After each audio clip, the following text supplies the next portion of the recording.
이 세 가지를 꼭 여쭤보거든요. 그 중에서도 더 중요한 게 어떤 약을 드시는지가 수술을 할 수 있냐 없냐, 그 다음에 수술 결과가 잘 나오느냐 안 나오느냐에 조금 영향을 미치기 때문에 제가 오늘 자세하게 말씀을 드려볼게요.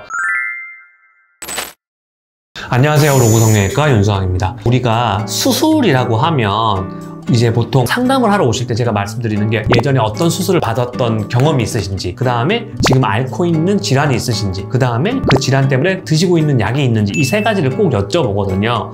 그 중에서도 더 중요한 게 어떤 약을 드시는지가 수술을 할 수 있냐 없냐, 그 다음에 수술 결과가 잘 나오느냐 안 나오느냐에 조금 영향을 미치기 때문에 제가 오늘 자세하게 말씀을 드려볼게요. 첫 번째로 중요하게 수술 전에 끊어야 되는 약이 있는데, 그건 뭐냐면 내가 피를 잘 멈추지 않는 약을 드시는 경우가 있어요. 내가 심장이 안 좋거나 아니면은 혈액순환이 많이 안 좋아서 혈액순환을 좋게 해주는 약들을 드시는 경우가 있거든요. 대표적인 게 뭐 아스피린이라던가 와파린이라던가 그 다음에 클로피도그렐, 이런 세 가지 약들인데, 그거는 먹으면 피를 되게 묽게 해줘서 어디가 피가 막히거나 그 다음에 뭐 내가 심장이 막히거나 이런 건 예방을 해줘요. 그런데 저희가 칼을 대는 수술을 할 때는 어느 정도 피가 지혈이 되고 멈춰야 되거든요. 그래서 피가 멈추지 않으면 수술을 진행을 할 수가 없죠. 그죠? 그래서 이 세 가지, 피를 묽게 하는 혈액순환 개선제를 드시는 분들은 이 혈액순환 개선제를 끊으셔야 수술을 할 수 있어요.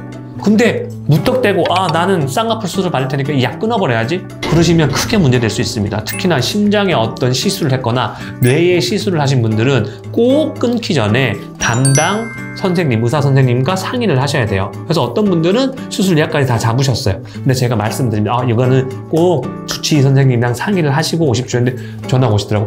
이 주치의 선생님 이건 끊으면 안 된다고 하던데요. 어떡하죠? 방법이 없나요? 하시면 안 됩니다. 그거는 그냥 수술을 안 하시는 게 낫습니다 하고 수술을 취소를 해드려야 됩니다. 네, 그렇기 때문에 이뻐지는 것도 중요하지만 내가 건강하게 오래 사는 것도 중요하잖아요. 그래서 이 혈액순환제를 끊을 수 있는지 그거를 꼭 확인해 보시기 바랍니다. 그 다음에 또 요즘은 우리가 각종 영양제라고 하죠. 그것 너무 많이 들으시잖아요. 뭐 오메가3, 그 다음에 뭐 버섯 달인물, 그 다음에 보충제, 영양 보충제, 이런 것들 많이 드시는데, 그것도 웬만하면 한 3일에서 일주일 전에는 끊기를 추천을 드려요. 왜냐하면 수술 후에 드시는 약을 드셔야 돼요. 뭐 진통제라던가 그 다음에 항생제라던가 그 다음에 붓기 빠진 약들을 드셔야 되는데, 이 약들도 모두 다 간에서 분해가 되거든요. 근데 예전에 드시고 있던 그런 약들도 간에서 분해가 때문에 간이 너무 무리가 갈 수 있습니다. 그래서 영양제라던가 오메가3라던가 이런 거 드시는 거 있으면 적어도 3일에서 일주일 정도는 끊고 수술을 하시길 바라고, 요거는 의사 선생님의 처방 없이 사는 약이기 때문에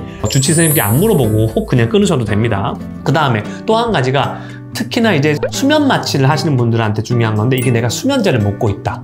그러면 그것도 조금 끊고 오시는 게 좋아요. 왜냐면 수면제 성분이랑 수면 마취제 성분이랑 거의 비슷하거든요. 그래서 수면제를 계속 드시다가 수술하러 오시면 이 수면 마취가 잘 안 들을 수가 있어요. 그러면 수술할 때 가만히 주무시면서 안 움직이셔야 되는데 막 자꾸 이렇게 움직이셔. 그럼 제가 칼을 들고 수술하는데 막 확 움직이면 막 다른 데가 다칠 수 있잖아요. 그래서 이 수면제 같은 경우는 조금 조절을 하시거나, 약 용량을, 내가 절대로 수면제 없으면 잠을 못 자 이러면 약 용량이라도 조금 줄이시고 오시기를 추천을 드립니다. 그리고 만약에 내가 어떤 이유에서든지 항암 치료라든지 아니면 내가 어떤 면역 질환이 있어서 면역 억제제를 먹고 있다, 아니면 이제 백혈병 약을 먹고 있다, 그런 분들도 이건 좀 조심하셔야 돼요. 이거는 꼭 주치의 선생님이랑 상의를 하셔야 돼요. 왜냐하면 수술도 감염이 되면 제가 칼댄 부위가 염증이 생기고 수술 결과가 안 좋아질 수 있잖아요. 그런데 그런 면역 억제제를 드시는 분들은 지금 내가 수술을 했을 때 면역이 떨어졌기 때문에 염증이 더 잘 날 수 있어요.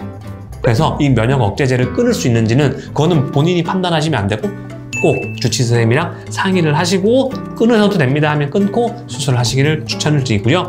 보통 수술을 끝나고 일주일 정도 후에 다시 약을 드시기를 추천을 드리고 있습니다.